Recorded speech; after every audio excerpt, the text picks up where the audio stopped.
Today it's Halloween, and such, what could be more fitting than some scary stories, just to get your mind into the right mood. This story is written by Reddit user PowerHawkMash, and it's called The Strangest Security Tape I've Ever Seen. Enjoy.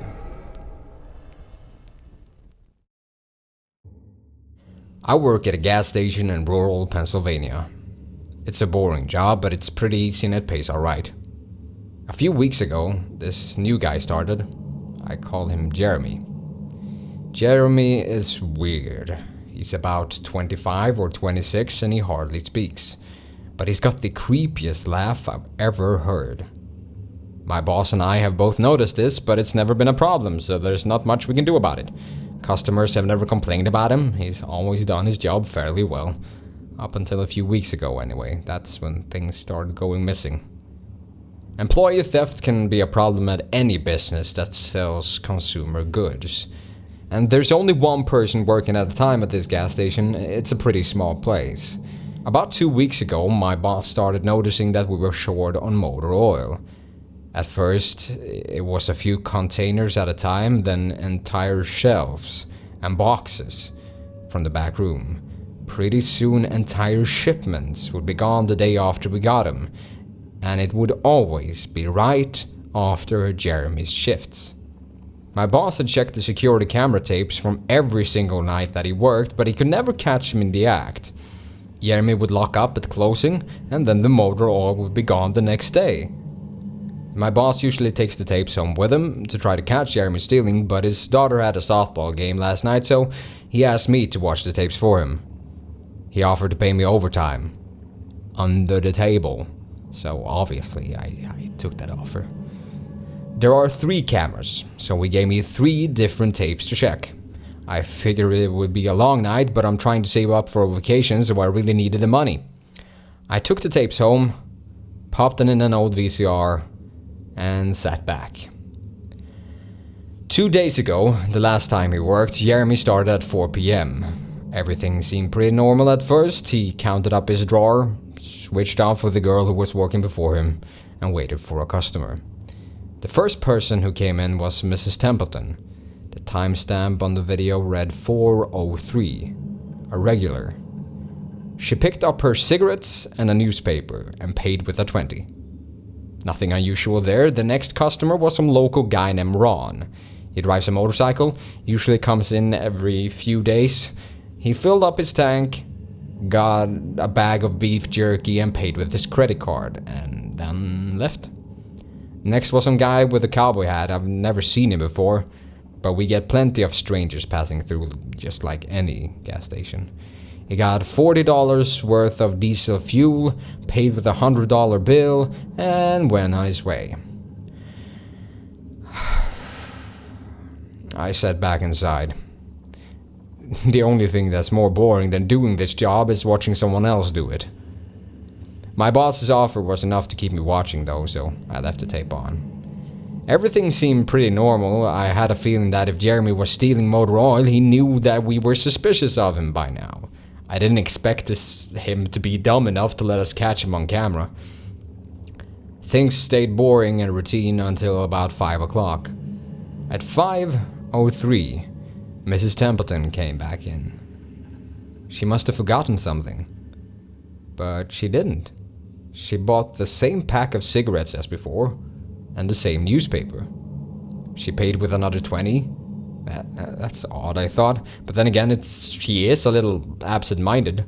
I thought Jeremy should have told her that she already got her smokes, but it's not against the rules to sell somebody the same thing twice. That's when Ron came back in. He bought another tank of gas for his motorcycle again. I later checked the outdoor camera because I thought maybe he had another car that he wanted to fill up. And the same pack of beef jerky. He paid with his credit card again. No big deal. I figured it was just a weird coincidence. Mrs. Templeton is forgetful and Ron probably owns more than one Harley. That's when the guy in the cowboy hat came back in. I felt a chill run down my spine. Don't get diesel. Don't get diesel, I found myself whispering to my empty living room. But he did. He got $40 worth of diesel fuel and paid with another $100 bill. Every move he made was identical to his first visit, right down to the way he scratched his nose before he walked out. Either this guy is rich, owns a lot of trucks, and just moved into town, or something really bizarre was happening. I kept watching. Every customer for the next hour was the same as before. Every single one. I was seriously freaked out, and then at 6:03, Mrs. Templeton walked back in. She bought her cigarettes and newspaper again and paid with another 20 again. I thought I was going to lose it. I only watched another half hour before I started fast-forwarding through the rest. It was all the same. Every customer would come in at the exact same times, exactly 1 hour apart. Now, I know what you're thinking. That sneaky motherfucker Jeremy had messed with the tapes. He had run a loop of his first hour of business over and over. That wasn't the case. There are windows around the cash register area that the camera covers, and I watched the sunlight fade as time ran on. Jeremy's routine didn't loop over. He swept, mopped, restocked, and did all his duties exactly how you would expect. But the same customers kept coming in. I was panicking at this point. Something was seriously wrong with what I was seeing. I had no explanation for it. I skipped ahead to when he locked up and walked out of his car. He hadn't stolen anything, but I kept watching just to make sure. I fast forward one last time to about midnight. At exactly 12:03, out of nowhere, Jeremy's face pops up on the camera. I don't mean that he moved his head into view. I mean that 1 second the store was empty, the next second his face was all I could see. He wasn't looking at the camera, he was looking at me, I was sure of it. I screamed and fumbled for the remote. By the time I grabbed it, he was gone, and just like he left, one frame he was there, the next he wasn't. My hands were shaking like crazy, but I popped in another tape. The indoor camera shows the back area by the cash register, and I would be able to see how he got up to put his face in the camera like that. I skipped ahead to 12:03. But there was nothing. I would have been able to see him standing on a chair or something on this tape. But he wasn't there. I didn't see him enter the store at all after he left. It's like he wasn't really there. He doesn't know the security code, and no alarms were triggered that night after he locked up.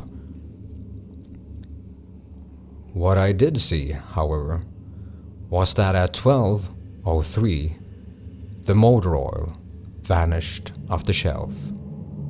All of it. Same as Jeremy's face. 1 second it was there, and the next it wasn't. I turned that tape off and went to bed, but I didn't get a wink of sleep. My body is exhausted right now, but my mind is racing. That tape was undoubtedly the creepiest, most disturbing thing I've ever seen in my life. I work in a few hours. My boss asked me to bring the tapes back in and let him know what I found, but really, what the hell am I going to say? Jeremy works the night shift tonight directly after me, and the plan is for my boss to come in just before I leave and confront him with me, as I'm supposed to be the one who caught him stealing. I have no idea what I'm going to do. I suppose I'll have to show my boss the tapes, but I don't want to watch them with him. I never want to see something like that again. I can't get the image of Jeremy just smiling directly into the camera out of my mind. It was the creepiest look I've ever seen on another human being's face. Anyway, I'm gonna try to get some last minute sleep before I have to go and deal with this. I'll let you guys know what happens. Update, 2:49 p.m. I'm updating from my phone. Apologies in advance for errors.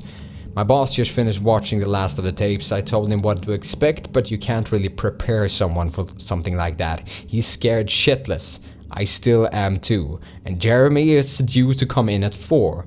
We got a little over an hour to get our shit together, but neither of us knows what to say to him. Is he just a fucked up guy who likes to steal motor oil and scare the shit out of people? Or is he something else? I don't know if this is crazy, but does anyone think he could have anything to do with the time loop? My boss said that he never noticed anything like that in the other tapes, but the way he popped up in this one made me think that he knew I would be watching. It's like he wanted me to see what he could do. Like he was showing off or something. The way he smiled into the camera was like a little kid showing you a sandcastle they just built or something. I don't know. I probably sound crazy. I sure feel the part. I'm gonna talk to my boss some more. We have to calm ourselves down and figure out how to handle this. I'll update again tonight, but I have a really bad feeling about how this is going to play out. Update, 4:33 p.m. No sign of Jeremy. Tried calling him, but his phone has been disconnected. We're calling the police. Update, 5:33 p.m. No sign of Jeremy. Tried calling him, but his phone has been disconnected. We're calling the police. Update, 6:33 p.m. No sign of Jeremy.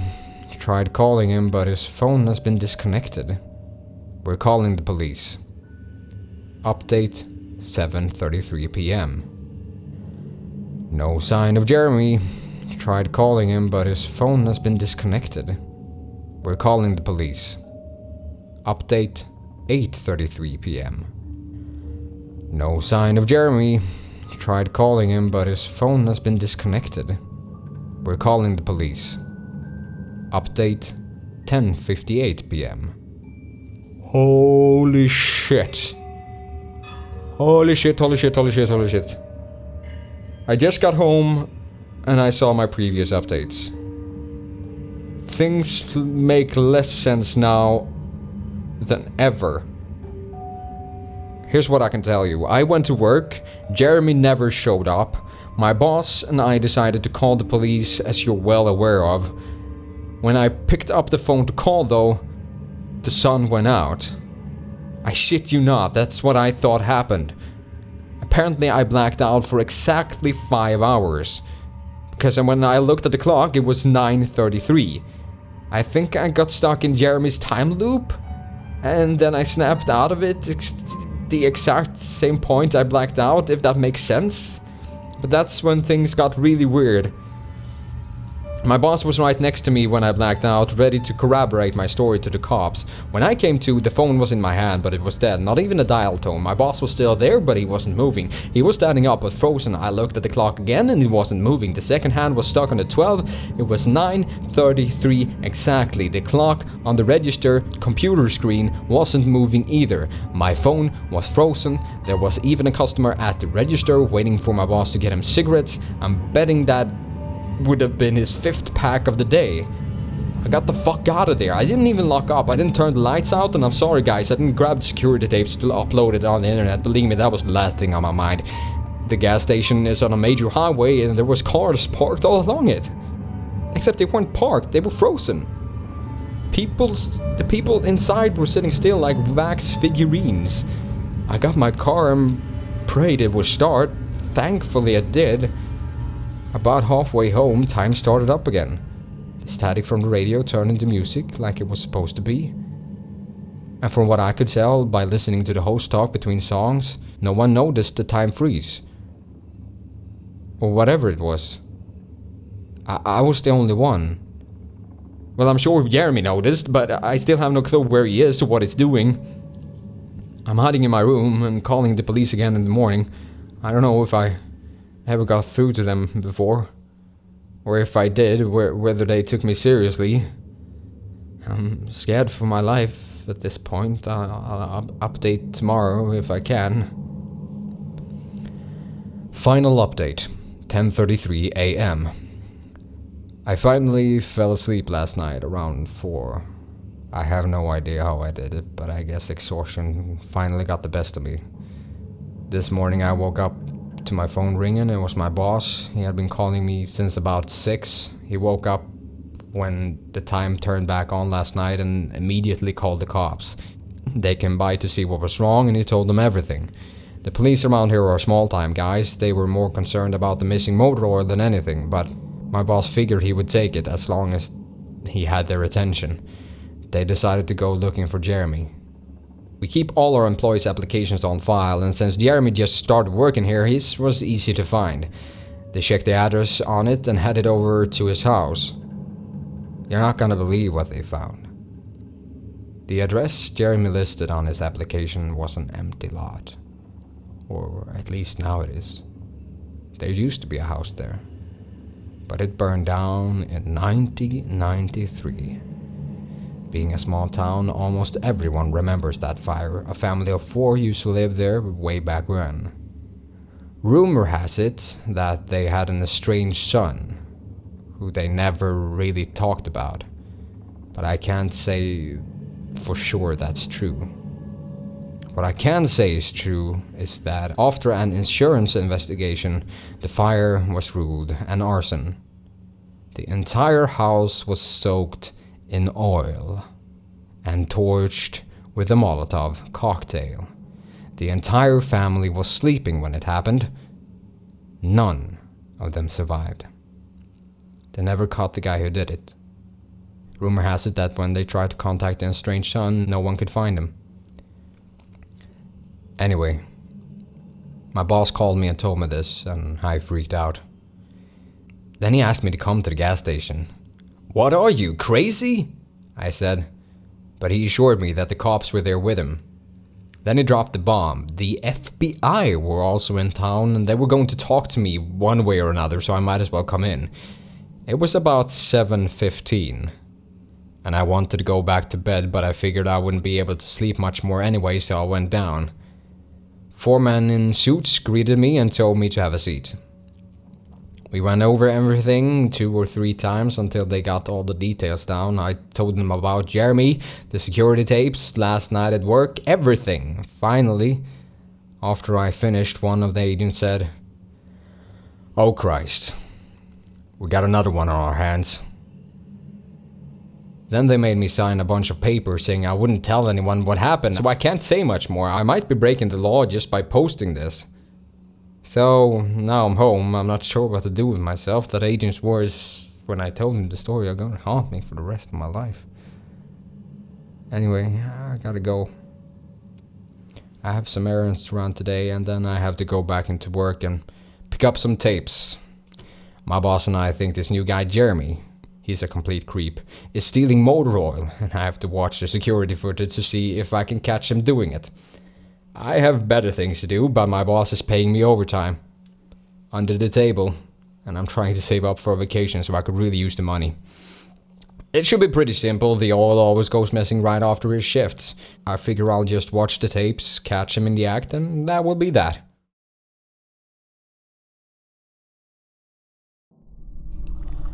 Want to watch another scary little story? Press one of the annotations on the screen right now. What are you waiting for? Do you really have enough goosebumps already? I don't think so. Press the annotations. I'm just kidding. Or am I?